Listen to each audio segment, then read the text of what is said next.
বাঙালি আনার পরম্পরায় চন্দনের ফোঁটা, ধান দুব্বা নৈবেদ্যে আজকে সম্মাননা। অতিথিদের কপালে চন্দনের ফোঁটা।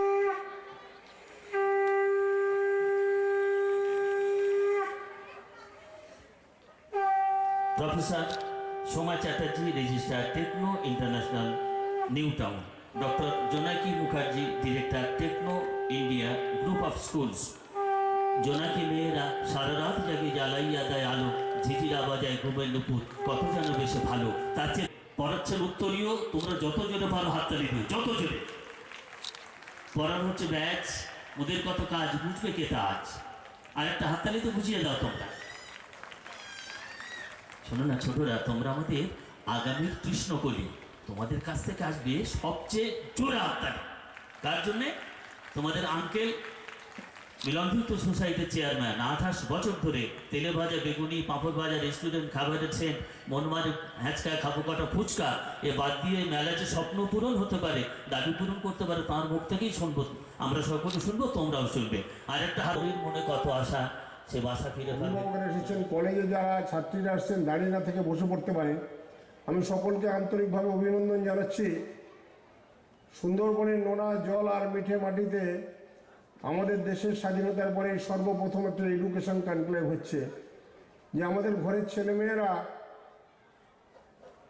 শিক্ষা অন্তে কি করবে, করণীয় কি, এটি একটি যেমন বড় বিষয়। আরেকটি বড় বিষয় হলো উচ্চ মাধ্যমিকের পরে গ্রামে সব উচ্চ মাধ্যমিক স্কুল আছে, তারপরে আমরা কোন দিকে যেতে পারি আমাদের কেরিয়ার গঠন। ইন্ডিয়া ইউনিভার্সিটি এবং সিস্টার নিবেদিতা ইউনিভার্সিটি অধ্যাপক অধ্যাপিকাগণ আমার সামনে আছে, বিভিন্ন শিক্ষা প্রতিষ্ঠানের যারা ছাত্রছাত্রী, অভিভাবকরা এসেছেন, কলেজে যারা ছাত্রীরা এসেছেন দাঁড়িয়ে না থেকে বসে পড়তে পারেন, আমি সকলকে আন্তরিকভাবে অভিনন্দন জানাচ্ছি। সুন্দরবনের নোনা জল আর মিঠে মাটিতে আমাদের দেশের স্বাধীনতার পরে সর্বপ্রথম একটা এডুকেশন কনক্লেভ হচ্ছে, যে আমাদের ঘরের ছেলেমেয়েরা শিক্ষা অন্তে কি করবে, করণীয় কি, এটি একটি যেমন বড় বিষয়।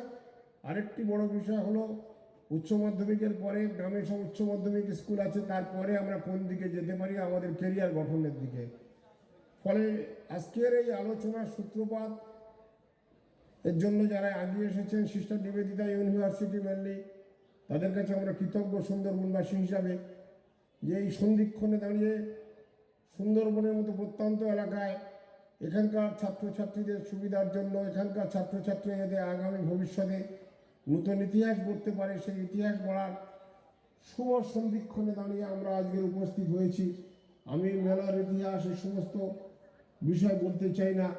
28 বছর আগে শুরু হয়েছিল, আমরা চেষ্টা করেছিলাম একটি প্ল্যাটফর্ম গড়ে তুলতে সুন্দরবনে, যে প্ল্যাটফর্মে কোনো বর্ণগত বৈষম্য থাকবে না, যে প্ল্যাটফর্মে কোনো রাজনৈতিক রং থাকবে না, যে প্ল্যাটফর্মটা হবে সুন্দরবনবাসীর নিজস্ব প্ল্যাটফর্ম। দীর্ঘ 27 বছর ধরে তিল তিল করে আমরা গড়ে তোলার চেষ্টা করেছি। আমাদের মধ্যে সেদিন যারা অনেকে ছিল, অনেকে নেই আজ, তাদের আত্মার শান্তি কামনা করি। আর আজকের নতুন প্রজন্মের অনেকে ছেলেমেয়েরা এগিয়ে এসেছে।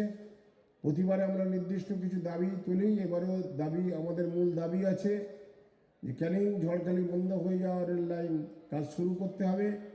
আমরা এখানে দাবি তুলেছি, আমাদের দেশের মধ্যে সুন্দরবন একটি কোস্টাল প্রবণ এলাকাগুলির মধ্যে অন্যতম, সুতরাং সেই সুন্দরবনে একটি উপকূলীয় জাতীয় বিশ্ববিদ্যালয় গড়ে তুলতে হবে। 3 নম্বর আমাদের একটি ডিমান্ড আছে, যে আমাদের সুন্দরবন পিছিয়ে পড়া এলাকা, আমাদের দেশে যত মা সন্তান জন্ম দেওয়ার পূর্বে মৃত্যু হয়, সুন্দরবন তার প্রথম দিকে আছে।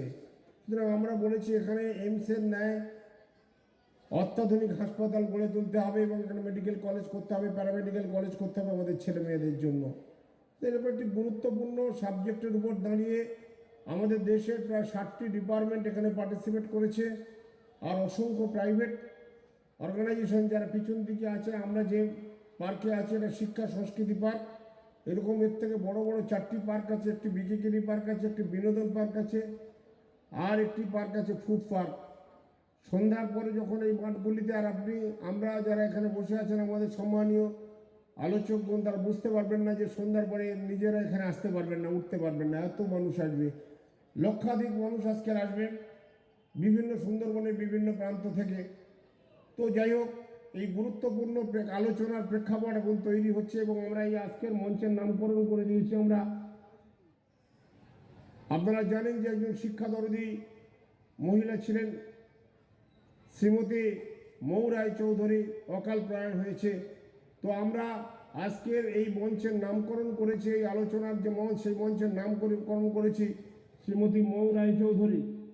শ্রীমতী মৌ রায় চৌধুরী মঞ্চের নামকরণ আমরা করেছি এবং একজন শিক্ষাদরদী হিসাবে আর গোটা রাজ্য তথা গোটা দেশের কাছে একটি ইতিহাস, একটি রেখাপাত করে যাওয়ার চেষ্টা করেছেন।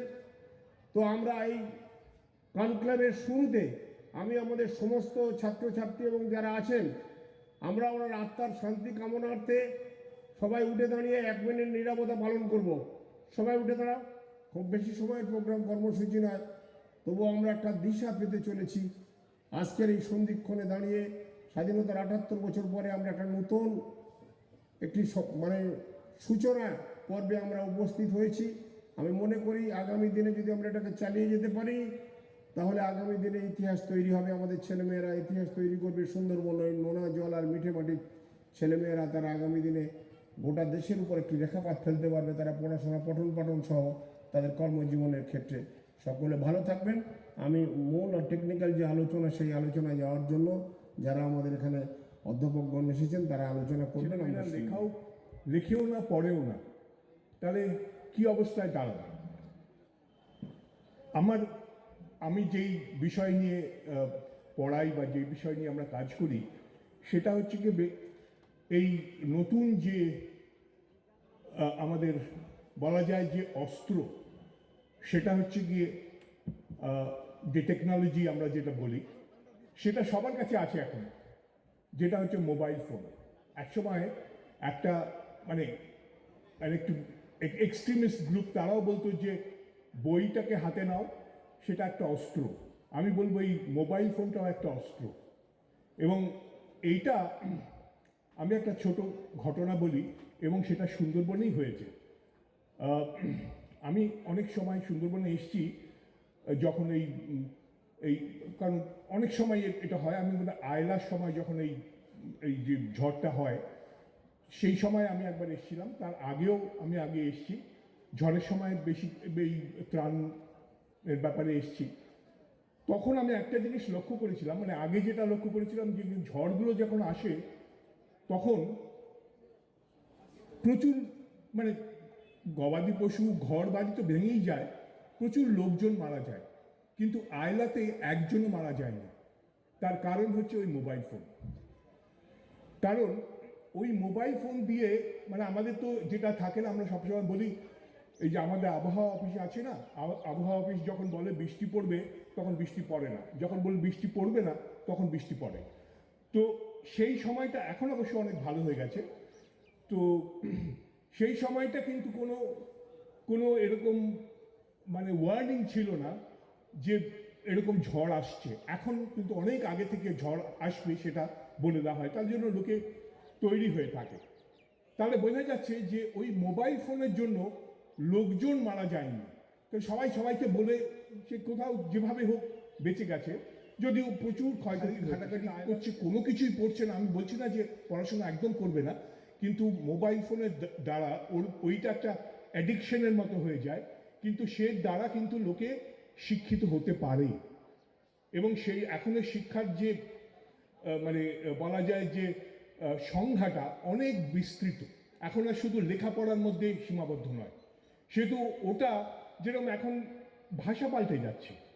আমরা যারা বাচ্চারা যারা মোবাইল ফোন নিয়ে ডিল করছে, তারা যখন ভালো করছে, ভালো বলে বা একটা হাসির ব্যাপার হয়, সে না লিখে একটা হাসির ছবি এঁকে দেয়, বা আমরা সেটাকে ইমোজি বলি।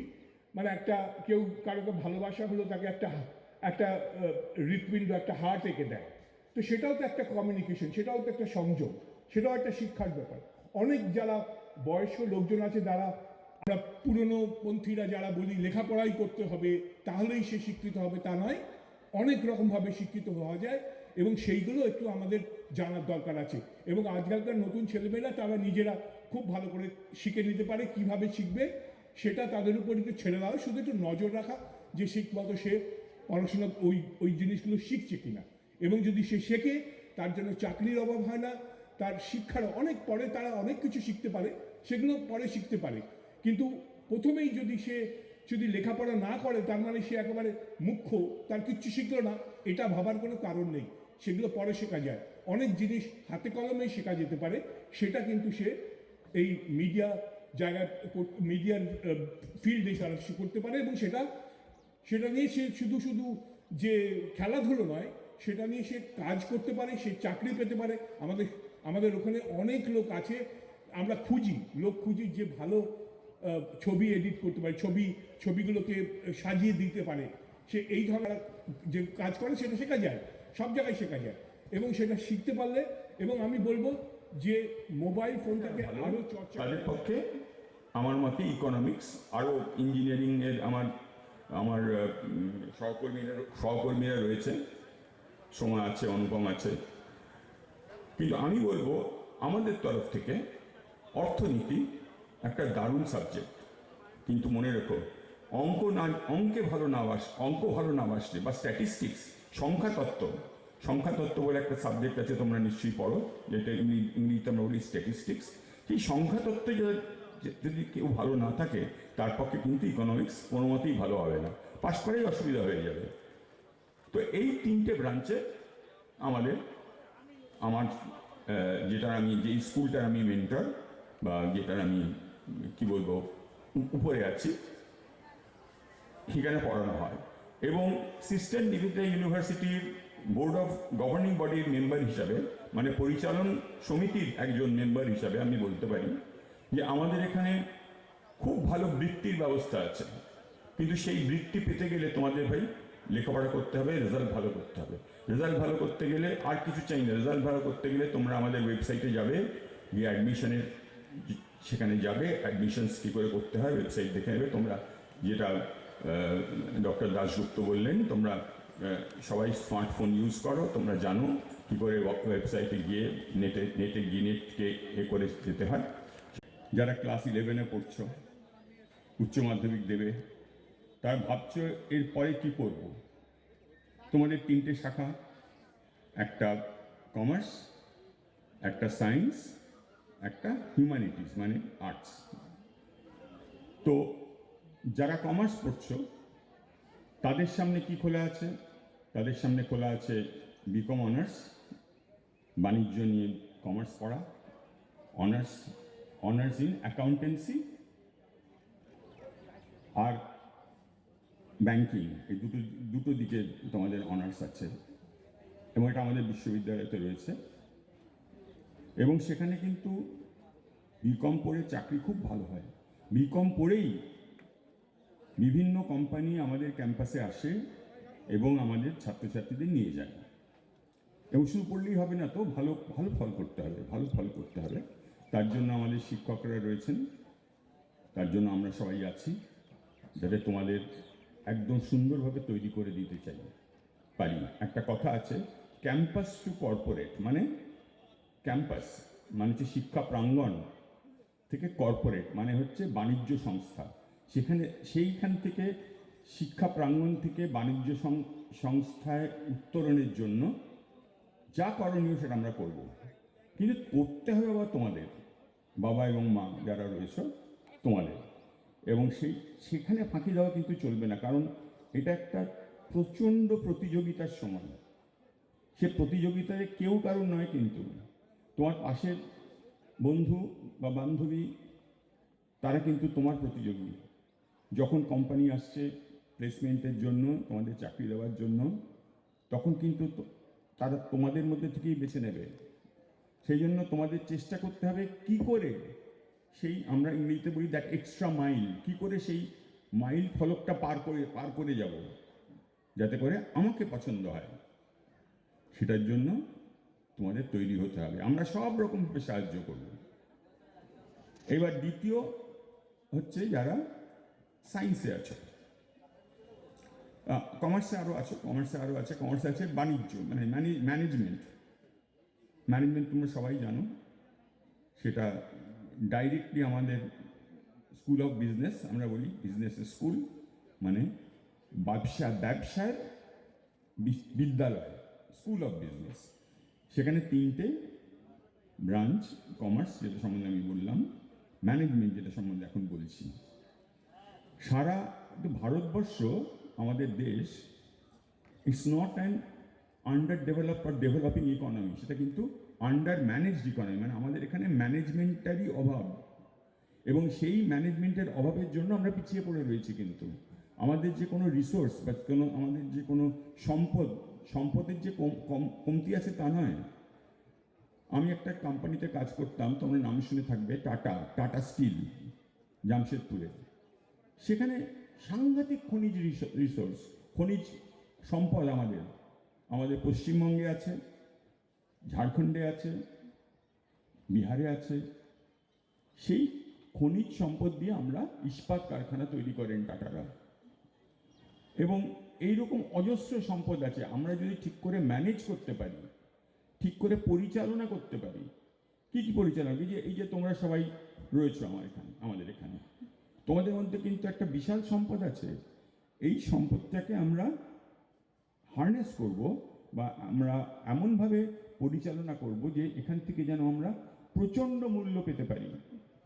তোমরা সবাই, আমি একটু আগে বসে ভাবছিলাম একটা কথা, যে আমি যখন তোমাদের মতন আর কি মাধ্যমিক বা উচ্চ মাধ্যমিক দিচ্ছিলাম 97-99, আজ থেকে 25 বছর আগে, 20-25 বছর আগেকার কথা, তখন তো আমাদের কাছে এত ইনফরমেশন ছিল না। একটু আগে স্যার বলছিলেন না যে আমাদের হাতে একটি যন্ত্র থাকে, সেটি হচ্ছে মোবাইল, সেটির মাধ্যমে গুগল, সেটির মাধ্যমে আমরা প্রচুর ইনফরমেশন, প্রচুর কিছু জোগাড় করতে পারি, একটা ক্লিকে জোগাড় করতে পারি। তো তখন যখন আমরা 25 বছর আগে যখন আমি পড়াশোনা করতাম, মাধ্যমিক বা উচ্চ মাধ্যমিক দিয়েছিলাম, তখন কিন্তু আমার কাছে ইনফরমেশন নেওয়ার খুব একটা বেশি অপশন ছিল না। তাই ছোট থেকে আমি পড়াশোনায় খুব একটা খারাপ ছিলাম না, সায়েন্সেও ভালোই ছিলাম, কিন্তু আমার না মূল যে জায়গাতে বেশি ইন্টারেস্ট ছিল সেটা হচ্ছে লেখালেখি। আমি লিটারেচার খুব ভালোবাসতাম, বাংলা এবং ইংরেজি। কিন্তু তখন আমাকে বলা হতো যে বাংলা এবং ইংরেজি এই লিটারেচার পড়লে কোনো ভবিষ্যৎ সেরকম কিছু নেই, তাই সায়েন্স পড়ো এবং ইঞ্জিনিয়ারিং পড়ো, বিটেক পড়তে হবে, জয়েন্ট এন্ট্রান্স দিতে হবে। আমার বক্তব্য যেটা তোমাদের কাছে, যে তোমরা যারা সায়েন্স, আর্টস, কমার্স, যে ব্যাকগ্রাউন্ড থেকে এসে থাকো না কেন, যেটাকে ভালোবাসো সেটা নিয়েই এগিয়ে যেও, এটা হচ্ছে আমার বলার কথা। তার কারণ তোমাদের হাতে এখন প্রচুর অপশন রয়েছে। যদি কেউ গাছপালা ভালোবেসে থাকো, সে এগ্রিকালচার নিয়ে চিন্তা ভাবনা করতে পারো, জুওলজি নিয়ে চিন্তা ভাবনা করতে পারো। যদি কারো সত্যি কম্পিউটার ভালো লেগে থাকে, তাহলে সে অবশ্যই কম্পিউটার সায়েন্স নিয়ে চিন্তা করতে পারো।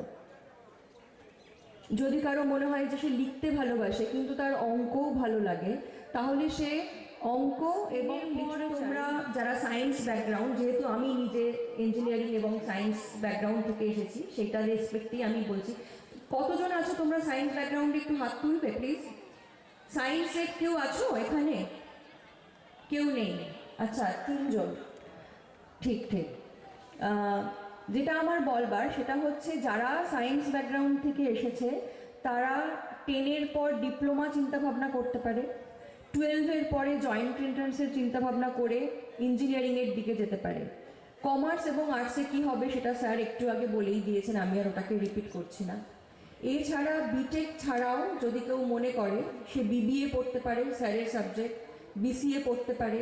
এই সমস্ত সাবজেক্ট এবং সমস্ত কোর্স সংক্রান্ত তোমাদের যদি কখনো কোনো রকম ইনফরমেশন মনে হয়, তোমরা আমাদের সাথে, যেমন সিস্টার নিবেদিতা ইউনিভার্সিটি একটি সংস্থা, সেরকম টেকনো ইন্ডিয়া গ্রুপের একটি ইঞ্জিনিয়ারিং কলেজ আছে। আমাদের অনেক ইঞ্জিনিয়ারিং কলেজ আছে, তার মধ্যে একটি ইঞ্জিনিয়ারিং কলেজ নিউ টাউনে আছে, টেকনো ইন্টারন্যাশনাল নিউ টাউন। আমি সেখান থেকে এসেছি।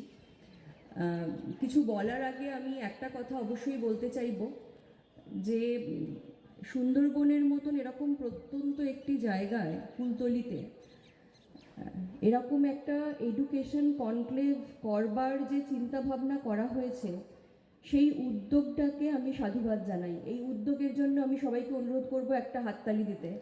আমি এটা কখনো আশা করিনি যে সুন্দরবনের মতন এরকম জায়গাতে একটা এডুকেশন কনক্লেভ হতে পারে, যেখানে ছাত্রছাত্রীরা আসবে, তারা তাদের নিজের কেরিয়ার, ক্লাস 10-এর পরে কী করবে, 12-এর পরে কী করবে, সেটা নিয়ে কথা বলবে। এটা আমার আমি ভীষণই ভালো লেগেছে। আমি যদি ডাক্তার হই বা ইঞ্জিনিয়ার হই সেই জন্যই আমি পড়তে এসেছি, কিন্তু আমার খুব লিখতে ভালো লাগে, যেটা একটু আগে ম্যাডাম বলছিলেন, এবং আমি সেই জন্য আমি এসেছি। কিন্তু আমি যে জবটা করছি আমি 5 বছর হয়ে গেল, আমি সবাই শুনে থাকবে টাটা কনসালটেন্সি সার্ভিস, টিসিএস বা কগনিজেন্ট বা উইপ্রোর মতো কোম্পানিতে, কিন্তু আমি সেই আনন্দ পাই না চাকরিটা করে। আমার যে স্কিলগুলো ছিল, যেমন আমি খুব ভালো ফটোগ্রাফি, বা আমি খুব ভালো গান লিখতে পারতাম, আমি কবিতা লিখতে পারতাম, আমি খুব ভালো লিখতে পারতাম। যে কোনো ধরুন আজকের এই যে প্রোগ্রামটা হচ্ছে তার উপর একটা রচনা লেখা বা সে তার উপর একটা কিছু লিখে দেয়া, লেখার কোয়ালিটির তো কোনো শেষ নেই, সেটাও আমি খুব ভালো পারতাম, কিন্তু সেগুলো আর করতে পারছি না।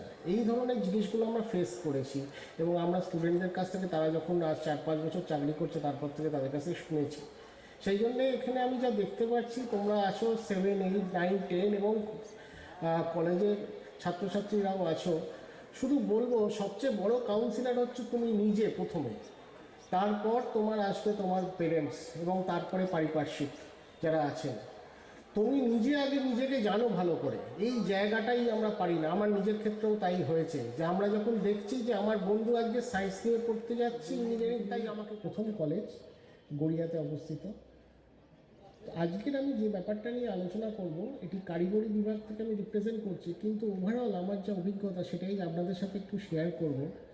আমরা দেখেছি যে আমাদের এই যে ক্যাম্পাস প্লেসমেন্ট হয় বিভিন্ন জায়গাতে, সেখানে স্টুডেন্টরা প্রচুর কোম্পানিতে, অনেক একজন স্টুডেন্ট অনেক কোম্পানিতে চাকরি পায়, প্রচুর স্টুডেন্ট তারা বিভিন্ন রকম বিদেশি কোম্পানিতে চাকরি পায়। কিন্তু তোমরা দেখো, এই প্রবলেমের যে সলিউশনটা পাচ্ছ, সেই সলিউশনটা অন্য কোনোভাবে করতে পারছো না। কোনো অল্টারনেটিভ সলিউশন আছে কি না, কোনো অন্যভাবে তোমরা সলভ করতে পারছো না, এইটা ভীষণ জানা দরকার। এবং অঙ্কের ক্ষেত্রে বলছি, আমরা সব জায়গাতে দেখি যে 0, 1, এটা নাম্বার সেটা শুধু অঙ্ক না, এটা যারা ক্লাস 4, 3, 5 বিভিন্ন ক্লাসে পড়ে এসে তারা দেখে এসেছি যে 0, 1, 2, 3 করে আমরা 10 বলে লিখছি। কেন 10 কি করলো? অ্যাকচুয়ালি 10 নাম্বারটা তো এসে 1 আর 0-র কম্বিনেশানে। আমরা কিন্তু সেভাবে চিন্তা করি না। আজকে যদি 9-এর পরে ক বলে বা এ বলে একটা কিছু থাকতো, তাড়াতাড়ি চেঞ্জ হয়, এর থেকে আরও তাড়াতাড়ি চেঞ্জ হচ্ছে। এই 10 বছর তাদের ওয়েট করা যাবে না, যেটা 2-3 বছর 6 মাসের মধ্যে একটা টেকনোলজি চেঞ্জ হয়ে যাচ্ছে। সেই জায়গায় কী করতে হবে? সেই জায়গায় তোমাদেরকে এই টেকনোলজি, নারী যাহে বল, নারী বহে জল, সে জল মাটি মিশে ফসল হইয়া ফলিয়া উঠিল সোনালী ধানের শীষে। আজকে নারী সম্মানের আসলে চিন্তা এত আমাদের। ধৈর্য ধরে বসে শুনছো, এটা কিন্তু একটা খুব বড় পাওয়া।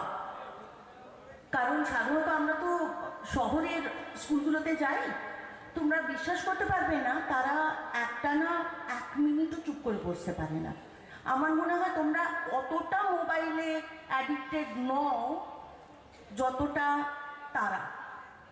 তোমরা এখনো পর্যন্ত তোমাদের মধ্যে মানবিক বোধটা অনেক স্ট্রং। Thank you. আর এই যে এডুকেশন কনক্লেভ, সেটার প্রতি শ্রদ্ধা জ্ঞাপন করি। আমার যে কলিগরা এসছেন তাদের প্রতি শ্রদ্ধা জ্ঞাপন করি, যিনি সমস্ত উদ্যোগের পেছনে পরিশ্রম করেছেন এবং তার ইচ্ছে, সেটার প্রতি শ্রদ্ধা জ্ঞাপন করি। তোমাকে আমি আজকে একজন মা হিসেবে বলছি, কোনো মাস্টার, কোনো ডিরেক্টর, কোনো প্রফেসর না, একজন মা হিসেবে বলছি। তোমরা সেটাই করো যেটা তোমাদের ভালো লাগে। একটা জিনিস সবসময় মনে রাখবে, মিডিওক্রিটির কিন্তু কোনো জায়গা নেই। তোমরা দেখবে একটা কাজের জন্য 1 লক্ষটা অ্যাপ্লিকেশন পড়েছে। তাহলে তুমি যদি, তোমার হাতে যদি ওটা থাকতো যে তুমি ঠিক করবে কাকে নেবে, তুমি কাকে নিতে বলো? সব থেকে যে বেস্ট তাকে নিতে। তো তোমার হাতে যদি আজকে আমি 10,000 টাকা দিয়ে বলি তুমি যাও গিয়ে একটা ড্রেস কেনো, তুমি তো সব থেকে বেস্ট ড্রেস যেটা পাওয়া যাবে 1,000 টাকাতে বা 10,000 টাকাতে, যেটা সব থেকে ভালো পাওয়া যাবে, সেটাই তো তুমি চেষ্টা করছো তাকে নিতে, তাই না? তো তোমাদের চেষ্টা করতে হবে তোমরা যেন বেস্ট হতে পারো। সকলকে যে ইঞ্জিনিয়ার হতে হবে, সকলকে যে ডাক্তার হতে হবে। তোমরা কি জানো যে ফেসবুকে রিল বানিয়ে লোকেরা কোটি কোটি টাকা মাসে রোজগার করছে? এই যে পুষ্পা 2, সবাই তো জানো তো, হ্যাঁ কি না? তো এই পুষ্পা 2 এর যে অ্যাক্টর আল্লু অর্জুন, যাকে দেখতে গিয়ে একজন স্ট্যাম্পিড হয়ে মারাই গেলেন, সে কি তুমি মনে করছো জাস্ট একটা আয়নার সামনে দাঁড়িয়ে প্র্যাকটিস করেছো হয়ে গেছে? তাকে কত পরিশ্রম করতে হয়েছে তোমাদের কোনো আইডিয়া আছে? এই যে আমরা দেখি না, এই যে সোনালী পর্দায় যে এই অ্যাক্টর, এই অ্যাক্ট্রেস, এই যে গান গাইছে, যে নাচ করছে, অন্তত পক্ষে দিনে 20 থেকে 22 ঘন্টা করে তারা প্র্যাকটিস করেছে, তবে ওই জায়গাটাতে উঠতে পেরেছে। তোমরা রিল বানিয়েও টাকা বানাতে পারো। তোমরা এমন একটা আইডিয়া করলে, বুদ্ধি করলে, যেটা কেউ পারবে না, শুধু তোমরা পারবে। কারণ তোমরা যে জায়গাটাতে থাকো সেই জায়গাটার সম্বন্ধে সব থেকে বেশি ধারণা তো তোমাদের। তো তোমাদের এখানে কেউ এসে ধরো মধু নিয়ে গিয়ে তারা এক্সপোর্ট করে বিরাট কোটিপতি হয়ে যাচ্ছে, কেন? তোমরা সেটা কেন করতে পারবে? তোমরা তো সব থেকে ভালো জানো। তো তোমরা যে কোনো বিষয়ে উপার্জন করতে পারবে। আর শিক্ষা কি জানো? শিক্ষা হচ্ছে একটা আলো। এই যে অন্ধকার, এটা হচ্ছে অশিক্ষা, আর আলো হলো শিক্ষা। সুতরাং শিক্ষাটা খুব সিম্পল জিনিস, এবং শিক্ষা যে কোনো দিকে হতে পারে। আজকাল স্কিল ডেভেলপমেন্ট, তোমরা তো জানো আজকাল এআই এর যুগ। এআই মানে কি? এআই মানে কি? Artificial intelligence. এখন এআই এর যুগ। তুমি একটা মোবাইল নিয়ে বলো আমাকে একটা এরকম ডিজাইন করে দাও, মোবাইল তখন ডিজাইন করে তোমায় দিয়ে দিল। মহামানব বরশ বরশ জাতির স্মরণে করি মোরা উৎসব, খেয়ালের বসে তাদের জন্ম দিয়াছে বিদেশি পিতা। কেউ তাহলে এতক্ষণ ধরে তোমরা কি শুনলে আর কি বুঝলে? যদি প্রশ্ন না থাকতো,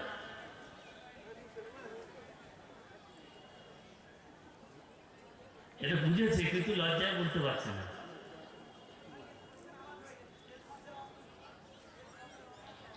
আরে তুমি এই স্টুডেন্টের তালিকা না তো তোমার তো নেওয়া যাবে না। ও কলেজের স্টুডেন্ট, তাহলে তো নেওয়া যাবে। ও তো তুমি বিষয়ের বাইরে যেও না। বলো না, মনে তো অনেক প্রশ্ন আছে। আর্টস, কমার্স, সায়েন্স 3টে বিষয়ের আলোচনা হলো। আরে ও তো সুকান্ত কলেজের ছাত্র না, ওকে জিজ্ঞাসা করো কি করবে। ফেল শব্দের অর্থ কি? ফেল অকৃতকার্য হয়েছে ওইসব বলছে কেন? ও কি করতে চাচ্ছে, ও কি ভাবছে, ওর স্বপ্নটা কি? ফেল বলে কোনো শব্দই হয় না, এটাই আমি জানতে চাইছিলাম। আমার ভবিষ্যৎ লক্ষ্য অনেক বড় লক্ষ্য। এখানে আমার ছোটো ছোটো ভাই বোনরা রয়েছে, তারাও আমাকে সবাই চেনে। আমি আমার লাইফে অনেক কিছু করতে চাই, যার জন্য আমি আজকে এই কোশ্চেন যে ফেল শব্দের অর্থ কী। অনেক কিছু করতে চাই, যা ভালো লাগে তাই করি, তাই কি? যখন যেমন মনে হতো তাই হতে পাই যদি, আমি তো এক্ষুনি হই ইচ্ছামতি নদী, যা ভালো লাগে তাই করি। কারো কোনো প্রশ্ন? হ্যাঁ, তোমরা 11 থেকে 12 উচ্চ মাধ্যমিক পাস করার পরে আর্টস, কমার্স, সায়েন্স কিসে পড়বে, লক্ষ্য কি হবে, জীবনে সাকসেস কিভাবে আসবে, এই বিষয়ে কোনো প্রশ্ন নেই। কোনো কাজে নেই, নাচলে অবশেষ সেদিনের কোনো চিহ্ন। বললাম ওই ছিলে তুই ওই ক্ষুদা হরা সুধার আসি, যত হাসো আর যত কার সাজ ছিলে দেবী হলে তাক, ওরা বলবে না। তাহলে আমরা ফিরে যাচ্ছি, হাতে তুলে ফেলো না, বলো আমার প্যাশন কি সেটা আমি কিভাবে বুঝতে পারবো? ওর প্যাশন কি, ওটা কি করে ও বুঝবে? ঠিক করতে পারছি না যে আমি সামনে এগিয়ে যাব, তাহলে কিভাবে আমি আমার লক্ষ্য ঠিক করবো? এখন তুমি 11 তো, আর্টস, কমার্স, সায়েন্স কিসে পড়ছো? আচ্ছা, ও আর্টসে পড়ে, আর্টস। তোমার প্যাশন হলো যেটা করতে তোমার ভালো লাগে, সময় চলে যায় তুমি বুঝতে পারো না, সেটা কিছু একটা হতে হবে। নয় কবিতা লিখতে ভালো লাগে, গল্প লিখতে ভালো লাগে, তোমার ইতিহাস পড়তে ভালো লাগে, ভূগোল পড়তে ভালো লাগে, কিছু বিষয় চিন্তা করতে ভালো লাগে, কোনো ক্রিয়েটিভ জিনিস করতে ভালো লাগে। কোন জিনিসটা করতে তোমার সব থেকে ভালো লাগে, যেটার পেছনে তুমি দিনে 15, 16, 18 ঘন্টা দিলেও তুমি ক্লান্ত হবে না, সেটাই হলো তোমার প্যাশন। স্যার আর একটু বলবেন। শোনো, ডক্টর জোনাকি যা বললেন তারপর আমি বলছি। আমি যখন তোমার বয়সী ছিলাম, ক্লাস 11-এ পড়তাম, তখন আমার একাধিক ব্যাপারে প্যাশন ছিল রীতিমতো। তার মধ্যে একটা ছিল ইংরেজি সাহিত্য, ভীষণ ভালোবাসতাম। আর একটা আবার ছিল অঙ্ক, সেটাও ভালোবাসতাম। তখন আমাদের ব্রেনের না দুটো দিক আছে। একটা left side of the brain, যেটা হচ্ছে আমাদের লজিক বা যুক্তি, আর একটা right side of the brain, যেটা হচ্ছে আমাদের ইমোশন। সুতরাং আমাদের এই দুটোকে কম্বাইন করলে তুমি দেখবে যে একটা জায়গায় তুমি আস্তে আস্তে জিরো ডাউন করছো। আমাদের সিস্টেম নিবেদিতা ইউনিভার্সিটিতে কিন্তু ধরো তুমি ইঞ্জিনিয়ারিং পড়ছো, তোমার ভালো লাগে ইঞ্জিনিয়ারিং পড়তে, তুমি কিন্তু সেখানে আমরা তোমাকে অপরচুনিটি দেবো যে তুমি হয়তো গান ভালো গাও, মিউজিক ক্যারেক্টার নিতে, মিউজিককে একটা সাবজেক্ট হিসেবে নিতে। ইঞ্জিনিয়ারিং পড়তে পড়তে তুমি মিউজিক নিতে পারো। সুতরাং প্যাশন তোমার এখন একাধিক ব্যাপারে থাকতে পারে। তারপরে তুমি গ্র্যাজুয়ালি ইন্টারনেট আছে, ইন্টারনেটে দেখবে তুমি প্যাশনটাকে অ্যাকশনে কনভার্ট করতে হবে না তোমাকে।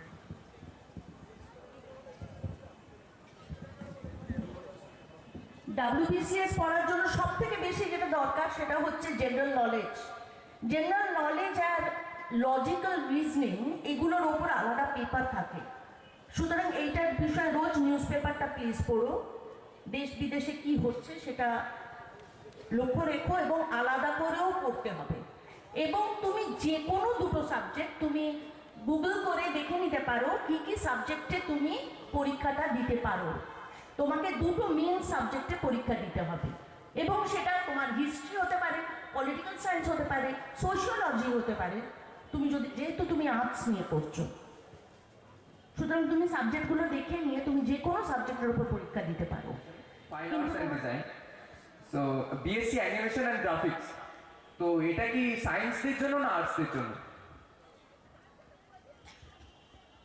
হ্যাঁ, যখন বিএসসি বলছে তখন ওটা সায়েন্স সাবজেক্ট, কিন্তু ওখানে বিএও আছে, আর্টসও হতে পারে, সায়েন্সও হতে পারে। তবে অ্যানিমেশন গ্রাফিক্সটা যেহেতু একটু টেকনিক্যাল জায়গা, ওটা বিএসসি কোর্সই হতে পারে।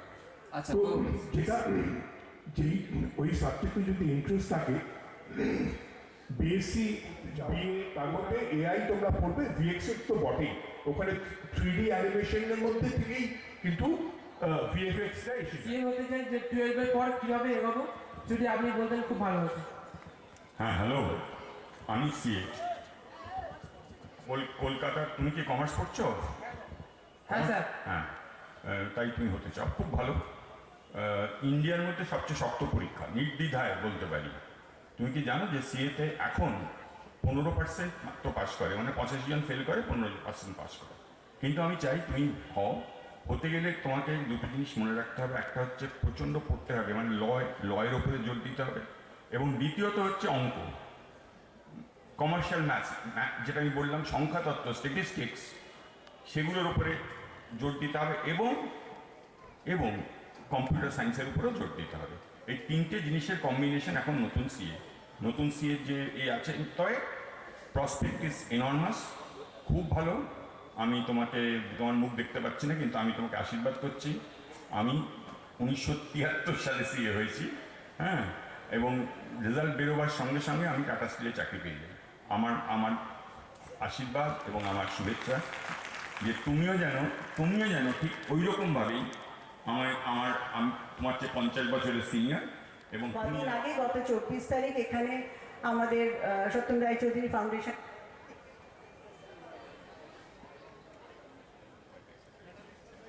আয়োজন করা হয়েছিল। হয়তো এখানে অনেকেই সেখানে অংশগ্রহণ করতে পেরেছিলেন, সুযোগ সুবিধাগুলো নিতে পেরেছিলেন। ঠিক সেই রকমভাবে শিক্ষাক্ষেত্রে যার যখন কোনো রকম অসুবিধা মনে করবে, আমরা কিন্তু আছি। আজকের এই প্রোগ্রামটাই কিন্তু শেষ নয়, আমরা আছি। এই যে মাননীয় শিক্ষাবিদরা এখানে বসে রয়েছে, আমরা সকলে মিলে কিন্তু তোমাদের পাশে থাকবো। Sister Nivedita university, Techno India গ্রুপে, বিভিন্ন রকম কলেজ। এবং বাংলা তিনি বলতে না পারলে বুঝতে পারেন, বাংলা বলনে नहीं सकता लेकिन समझ में आता है। हाँ जी, हम ठीक बात है। অধ্যাপকগণ, সিস্টার নিবেদিতা, অধ্যাপিকাগণ এবং ইনা বোস ম্যাডাম সহ টেকনো গ্রুপে যারা এসেছেন তাদেরকে হার্দিকভাবে অভিনন্দন জানাই। আর আমার প্রিয় ছেলেমেয়েরা, তোমরা কয়েকটি প্রশ্ন করেছো, আরও ভালো প্রশ্ন করতে পারলে ভালো হতো। আমরা শুরু করেছি, যদিও কিছুটা দেরি হয়ে গেছে, তো এটা শুরু হলো। এটা আমরা কোনো একটি দিনে, নির্দিষ্ট দিনে একেবারে সকাল 10টায় যেমন তোমরা আসো আর ফিরে যাও 5টায়, ঠিক সেরকমভাবে সারা দিন ধরে আমরা এই আলোচনা চালিয়ে যেতে চাই। এবং সেই আলোচনায় আমাদের রাজ্যের বিভিন্ন ইউনিভার্সিটির যারা প্রথিতযশা অধ্যাপক অধ্যাপিকাগণ আছেন, যারা বিভিন্ন সাবজেক্টের উপর এক্সপার্ট আছেন, তাদেরকে আমন্ত্রিত করে এনে সুন্দরবনের এই সংকট থেকে আমরা উতরাতে চাই, এই সংকটকে আমরা কাটাতে চাই, সুন্দরবনের ছেলেমেয়েদের আগামী দিনে ভবিষ্যৎ গড়তে চাই। এবং আমি বিশ্বাস করি যে আমাদের ছেলেমেয়েরা আগামী দিনে ইতিহাস গড়বে। সুতরাং তার শুভ সূচনা আজকের হয়েছে। আমি গভীরভাবে কৃতজ্ঞ সিস্টার নিবেদিতা ইউনিভার্সিটি যারা এই কাজ আমাদের আবেদনে সাড়া দিয়ে এখানে এসেছেন, এবং সর্বোপরি সত্যম রায়চৌধুরী যারা এই আসার কথা ছিলেন, আমি জানি না এখনো এসে পৌঁছায়নি, আসবেন কিনা জানি না, ব্যস্ততম মানুষ। তবে আমরা মনে করি যে আজকের দিনে দাঁড়িয়ে আমাদের রাজ্য তথা আমাদের দেশের শিক্ষা ব্যবস্থার একটা অত্যন্ত স্তম্ভ হিসাবে দাঁড়িয়ে থেকে কাজ করার চেষ্টা করছেন। এবং আজকের এই মঞ্চের নামকরণ করা হয়েছে, আপনারা দেখেছেন শ্রীমতী মৌ রায়চৌধুরী প্রয়াত হয়েছেন, অত্যন্ত শিক্ষা দরদী ছিলেন। আমাদের দুর্ভাগ্য আরও কিছুদিন যদি তিনি বেঁচে থাকতে পারতেন, জীবিত থাকতেন, তাহলে হয়তো আমাদের ছাত্রছাত্রীরা, বাংলার ছাত্রছাত্রীরা, বাংলার শিক্ষা দরদীরা একটা স্পেস পেত। সুতরাং সেটা আমাদের দুর্ভাগ্য। আমরা এই সভার শুরুতেই যে যার জন্য তার আত্মার পরম শান্তি কামনা করে আমরা এই আলোচনা শুরু করেছি।